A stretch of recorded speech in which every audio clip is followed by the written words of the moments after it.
নমস্কার বন্ধুরা, welcome to Shampa's kitchen. Christmas আর নিউ ইয়ার পর্ব শেষ হওয়ার পরেই আমাদের বাঙালিদের 12 মাসে 13 পার্বণে যে পার্বণ চলে আসে সেটা হলো পিঠে পুলি উৎসব বা পৌষ পার্বণ। আর পৌষ পার্বণ মানেই কিন্তু প্রত্যেকের বাড়িতে তৈরি হবে পিঠে, আর সবার পছন্দের পাটিসাপটা, এটা আমরা বলতেই পারি। তাই আজকে আমরা পাটিসাপটার ভিডিও নিয়ে হাজির হয়েছি। কিভাবে খুব সহজে গুড়ের পাটিসাপটা তৈরি করা যায় আজকের ভিডিওতে চলুন দেখে নিই। সবার প্রথমে আমরা পাটিসাপটার জন্য ব্যাটার তৈরি করব। তার জন্য একটা বড় সাইজের বোল নিয়ে নিয়েছি, আর এর মধ্যে একটা ছাঁকনি বসিয়ে নিলাম, কারণ আমরা ময়দা, চালের গুঁড়ো এগুলোকে ছেঁকে নেব। প্রথমেই দিয়ে দিচ্ছি 1 কাপ পরিমাণে ময়দা। ময়দার সঙ্গে অ্যাড করে দেবো 1 কাপ পরিমাণে চালের গুঁড়ো, আর দিয়ে দিচ্ছি 1 কাপ পরিমাণে সুজি। বাড়িতে যদি মেজারিং কাপ না থাকে তাহলে আমরা যে কোনো পাত্রকে, অর্থাৎ বাটি বা গ্লাসকে কাপ হিসেবে ব্যবহার করে সেম পরিমাণে আমরা ময়দা, সুজি আর চালের গুঁড়োটা নিয়ে নেব। এবার এটাকে চেলে নিচ্ছি। চেলে নেওয়ার ফলে কি হবে, ব্যাটারটা তৈরি করতে সুবিধা হবে, কোনো লাম্পস থাকবে না। ব্যাটারটা আমাদের স্মুথ তৈরি করতে হবে, তার জন্য এই চেলে নেওয়া। এবারে এর মধ্যে আমি দিয়ে দিচ্ছি গুড়, খেজুরের গুড়, এই সময় শীতকালে যেটা পাওয়া যায়, বা পাটালি গুঁড়ো বলতে পারি। 200 গ্রাম গুড় আমি এর মধ্যে অ্যাড করেছি, আর দিয়ে দিচ্ছি 1 চিমটি নুন। এবারে অল্প অল্প করে দুধ অ্যাড করে ব্যাটারটা তৈরি করতে হবে। ব্যাটারটা সম্পূর্ণ তৈরি করার পর আমি বলছি যে কত পরিমাণ দুধ লাগলো। 3 কাপ দুধ দিয়ে আমি ব্যাটারটা তৈরি করেছি। এখন কিন্তু গুড়টাও সম্পূর্ণ গলে গেছে। আমি কিরকম থিকনেস হয়েছে সেটা বোঝানোর জন্য একটা হাতা নিয়ে নিচ্ছি, এবারে বুঝতে সুবিধা হবে। ঠিক এই রকম আমরা ব্যাটারটা তৈরি করে নেব। ব্যাটারটাকে এবার আমরা কিছুক্ষণ রেখে দেব, তার ফলে এটা একটুখানি আরো ভালো মতো সেট হয়ে যাবে, আর সেই সময়ে আমরা পাটিসাপটার জন্য পুর তৈরি করে নেব। এবারে আমরা পুর তৈরি করব পাটিসাপটার জন্য। তার জন্য একটা কড়াই নিয়ে নিয়েছি, আমি কিন্তু এখন ওভেনটাকে অন করিনি। এর মধ্যে দিয়ে দিচ্ছি নারকেল কোড়া। একটা বড় সাইজের নারকেল আমি কুড়িয়ে নিয়েছি। 3 কাপ মতো নারকেল কোড়া হয়েছে, নারকেলের সাইজ একটু বড়। এর মধ্যে আমি দিয়ে দেব গুড়। এখানে আমি 300 গ্রাম গুড় নিয়েছি, গুড়টা আমি দিয়ে দিলাম। তারপরে সামান্য একটু জল দিয়ে দেব, তারপর আমি ওভেনটাকে অন করব।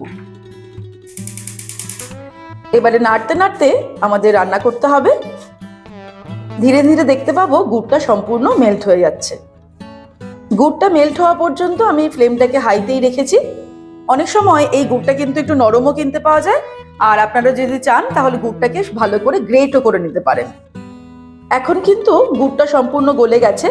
জাস্ট আমি 3 থেকে 4 মিনিট নাড়তে নাড়তে রান্না করলাম, তাতেই কিন্তু গুড়টা সম্পূর্ণ গলে গেছে। এবারে আমাদের আর কিছুক্ষণ নাড়তে নাড়তে রান্না করতে হবে, তবে এই সময় আমি ফ্লেমটাকে মিডিয়ামে করে দিলাম। যখনই দেখবো যে এই জলো ভাবটা শুকিয়ে গিয়ে একটু তেল ছাড়তে শুরু করবে নারকেল থেকে, তখনই বুঝতে পারবো যে আমাদের পুরটা তৈরি হয়ে এসছে।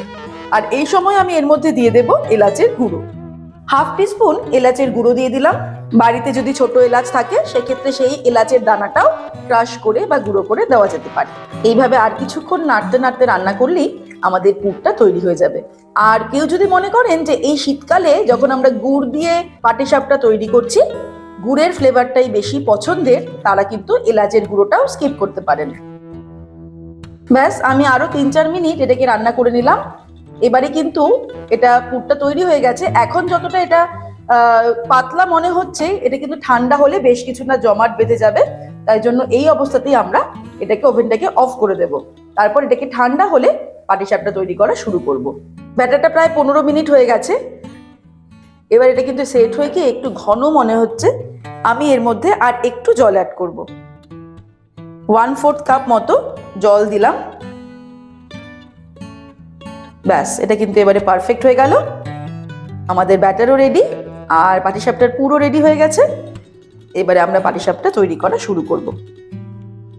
আপনারা চাইলে ব্যাটারের মধ্যে গুড়ের পরিবর্তে চিনিও ব্যবহার করতে পারেন। যারা গুড় দিয়ে তৈরি করবেন না ভাবছেন, ব্যাটারে চিনি দিতে পারেন, সেক্ষেত্রে পাটিসাপটাটা দেখতে সাদাটে হবে।